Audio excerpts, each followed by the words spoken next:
Hi, folks. Welcome to Crisco's Corner. Unfiltered commentary. Not your truth, the real truth. Please like, share, and subscribe. And as always, thank you for your support.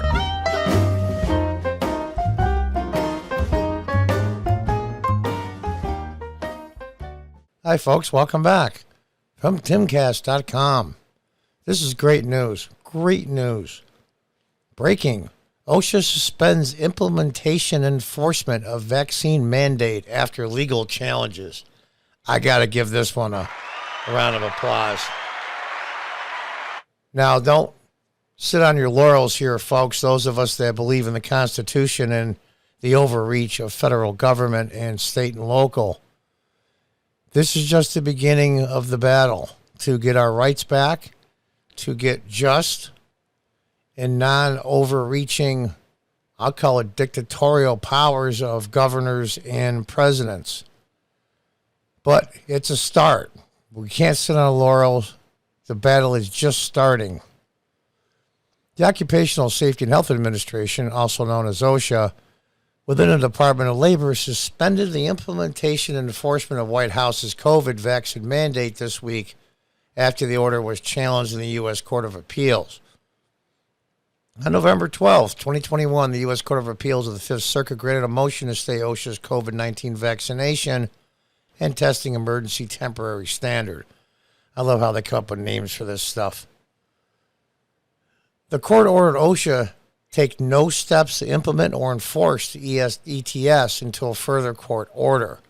While OSHA remains confident in its authority to protect workers in emergencies, OSHA has suspended activities related to the implementation and enforcement pending further developments in the litigation posted to the agency on its official webpage. Now, here's the thing.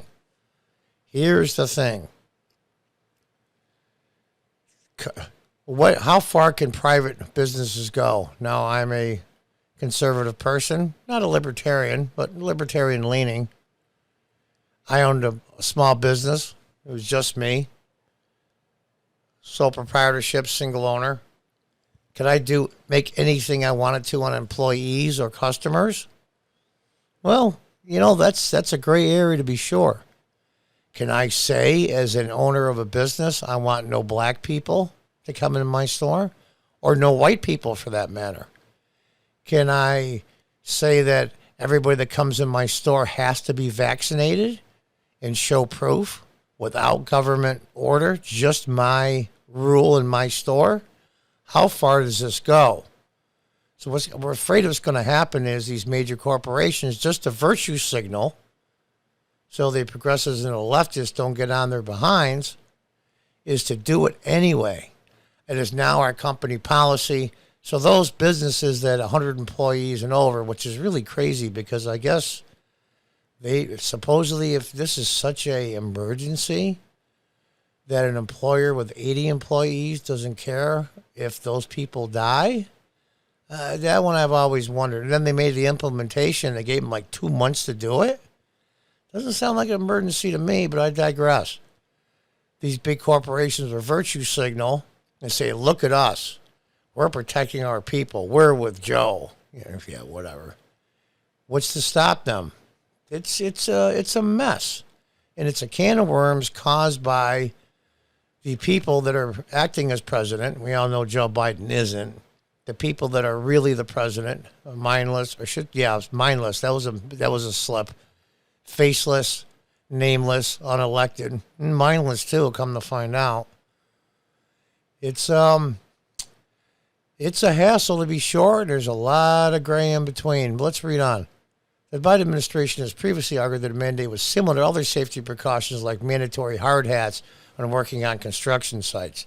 Jesus, that's a reach. That's a reach.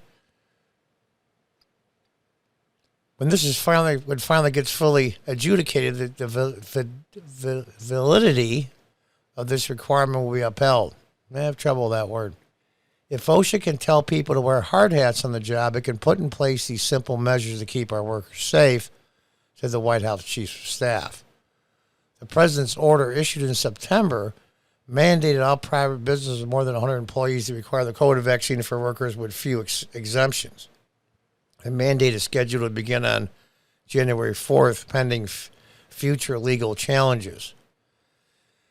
This is an overreach. This is what they always do. When I say they, I mean the progressive Democrats. Notice I don't say Democrats anymore, and I don't say liberals anymore. I say progressive leftists. That's what now is the Democrat Party. Now, is that the majority of the Democrat Party nationwide? No. The leftists and progressives are not the majority, but they get all the attention. They basically control the Democrat Party at the federal level and in the major cities around the country.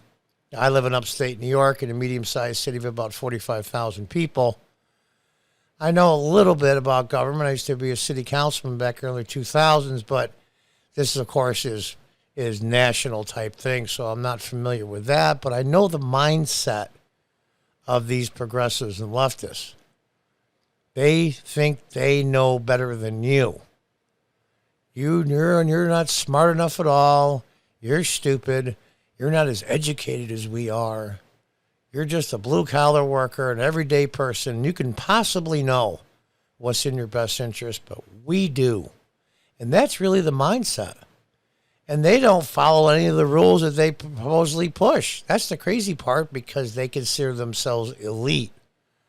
And the more they push these things publicly, whether it be an elected official or just the average person at a school board meeting, it's virtue signaling. Look how virtuous I am.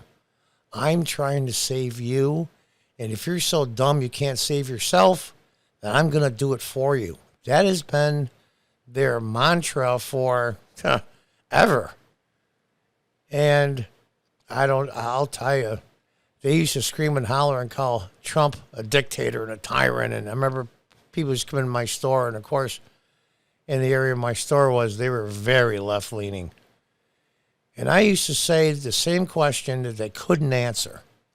Trump's a dictator, he's this, he's that. And I would say, okay, name one thing that you cannot do that you could do before Trump was president. And they would stand there and you would get this.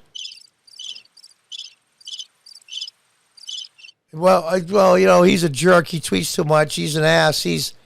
I said, name one thing that you can't do now that you could do before Trump was president. And you could hear their mind just exploding in frustration. And, well, you know, he's a racist. And I usually ask 3 times before they either would get PO'd and leave, or they would just change the subject as soon as they could. And that's the issue. Trump, with all of his faults, and I'm still a Trump supporter, don't get me wrong, with all of his faults, and there were many, and tons of them they made up, which they didn't need to because he had plenty on his own, Trump restricted no one from living their life under the law. Trump restricted no one. He took away none of your constitutional rights. None. And I don't want to hear about the constitutional rights of illegals. We'll treat them decently, of course, and the Constitution does shield them, but they're here unlawfully. And if illegal immigration is your number one issue with Trump, then you don't have an issue.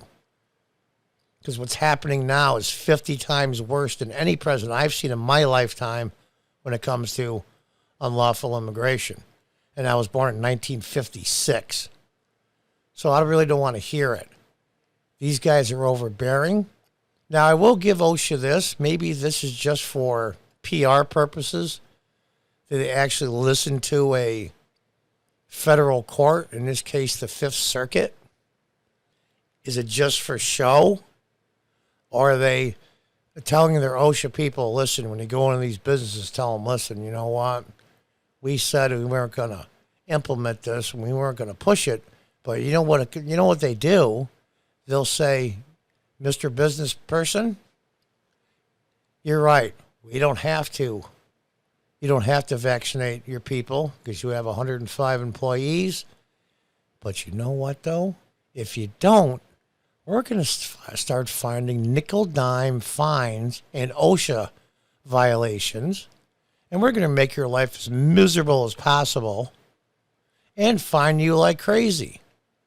So maybe you ought to do it anyway. You know, the court said no, but you know what, though? The court isn't here. I am. And I'm the OSHA inspector. And that's probably what's going to happen. We'll have to see.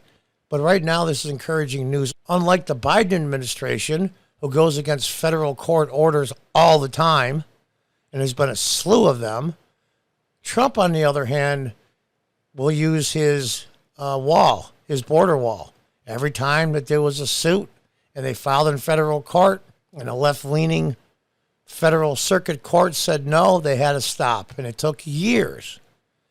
Boy, I'll tell you, wish that wall was up now with all the people flooding across the border. But Trump did listen and took the orders of a federal court seriously. I can't think of one thing that he basically said, to hell with you and I'll do it anyway. I can't think of anything. But the Biden administration, on the other hand, if it doesn't fit in with my agenda and what I want, I just ignore the court. So who's really the dictator here? Let's tell the truth. So we'll see how this goes.